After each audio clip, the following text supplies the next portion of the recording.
The snow falls silently over the ruins.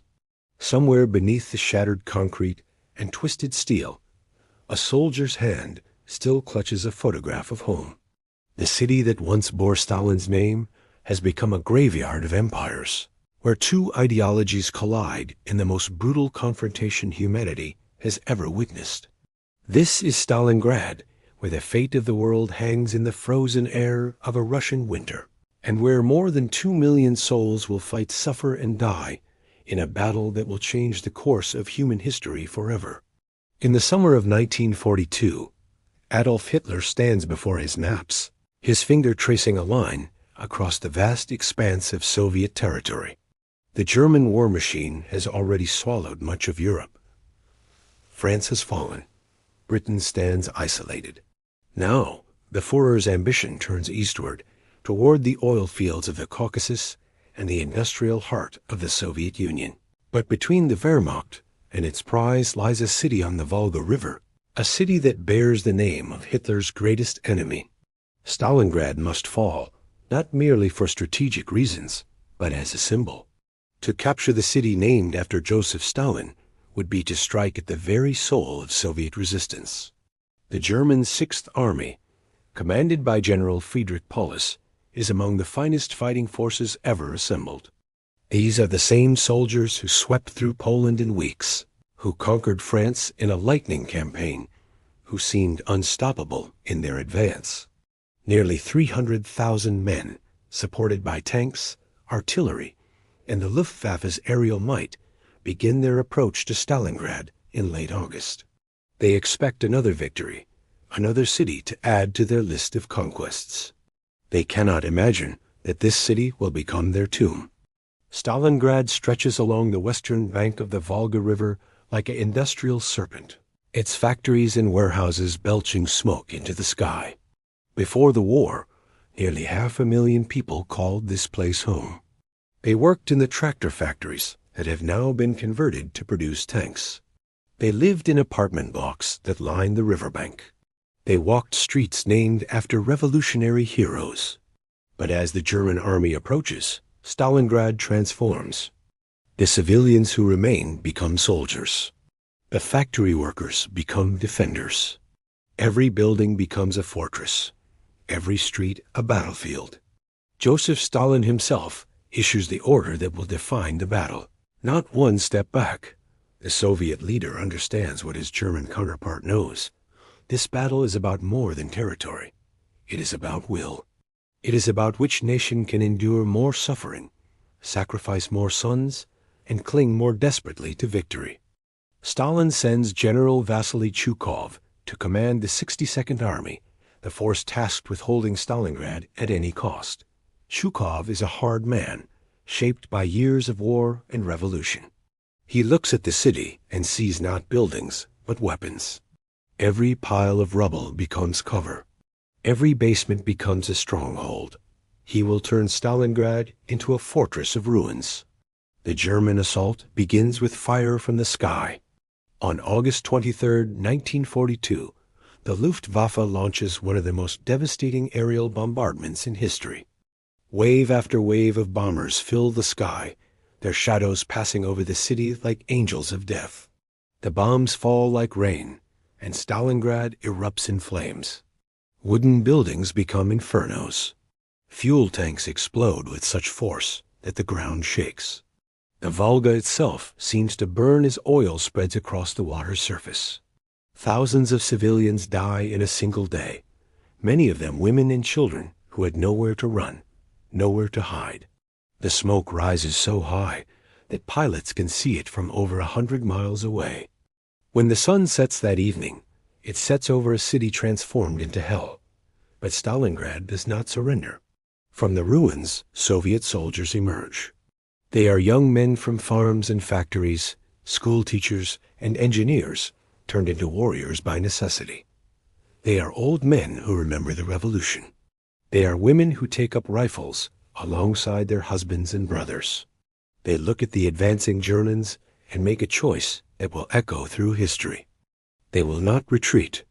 They will fight for every building, every room, every staircase. They will make the Germans pay in blood for every inch of Russian soil. The battle that follows defies all conventional military logic. In most wars, armies face each other across open fields or along defensive lines. But in Stalingrad, the front line runs through individual buildings. Soviet soldiers might hold the second floor of an apartment block, while Germans occupy the third. They can hear each other breathing through the walls. They throw grenades down staircases. They fight room to room with bayonets and shovels when their ammunition runs out. The Red October factory becomes a fortress where workers and soldiers merge into a single fighting force, manning the machinery by day and the barricades by night. At the grain elevator, a handful of Soviet Marines hold out for weeks against overwhelming German assault, their position becoming legendary among the defenders. German soldiers, accustomed to rapid victories and mobile warfare, find themselves trapped in a nightmare they cannot escape. They call it Rattenkrieg, the Rat War. Buildings they capture during the day are retaken by Soviet counterattacks at night. Snipers turn every window into a potential death trap. The rubble itself becomes an enemy, making tanks nearly useless and forcing the infantry into brutal close-quarters combat. Letters home begin to speak not of victory but of horror, not of glory but of endless grinding death. Among the ruins, heroes emerge from the ordinary. Vasily Zaitsev, a shepherd from the Ural Mountains, becomes the most famous sniper in Soviet history. With his rifle, he stalks German officers through the devastated city, each kill a small victory in the larger struggle. His duel with a German sniper, sent specifically to eliminate him, becomes the stuff of legend. Two men hunting each other through the ruins, each shot potentially their last. Yakov Pavlov, a sergeant, leads a small group in defending a single apartment building for 58 days against constant German assault.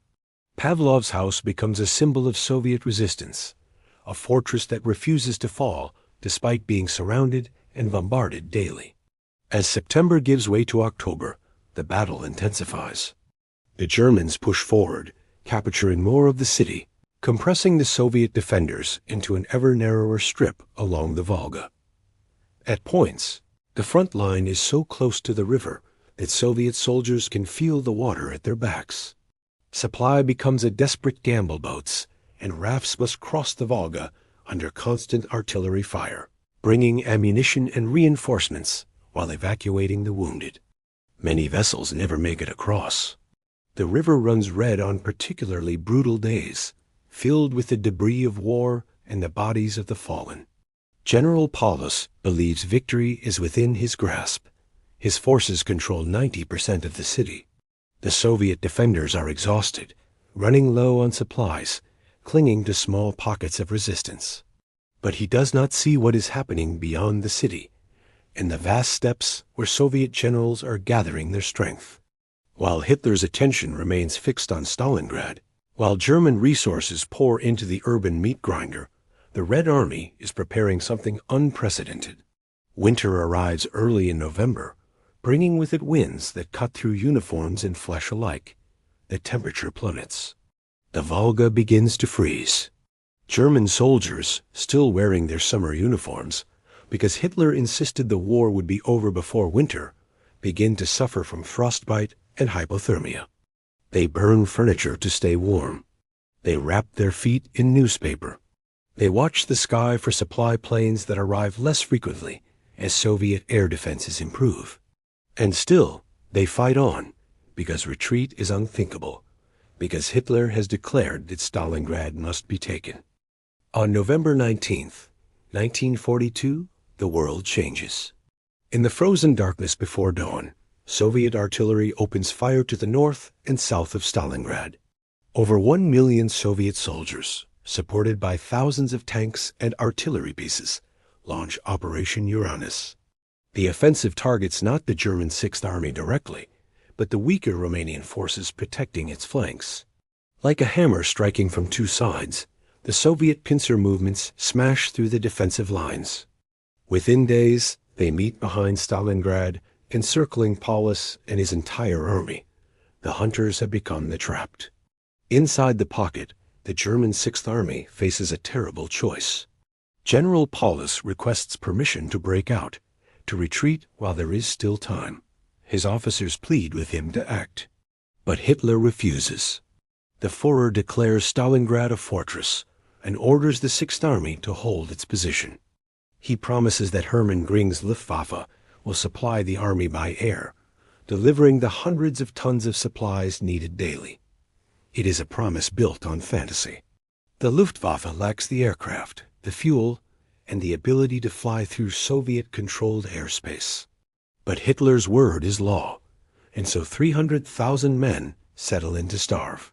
The winter deepens, and with it, the suffering. Inside the pocket, German soldiers eat their horses first, then their leather belts, then nothing at all. Frostbite claims more casualties than Soviet bullets. Men huddle in basements and cellars, burning whatever they can find for warmth, watching their comrades die slowly from cold, hunger, and disease. Typhus spreads through the crowded positions. Wounds that would heal in proper conditions become death sentences. The supply planes that do manage to land bring far less than what is needed, and their cargo often includes propaganda materials and metals rather than food and medicine. Outside the pocket, the Red Army tightens its grip.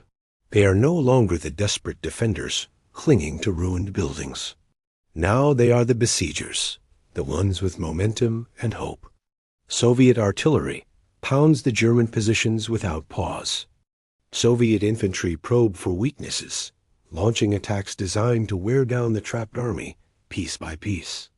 And they wait, knowing that time is their ally, that every day that passes makes the Germans weaker.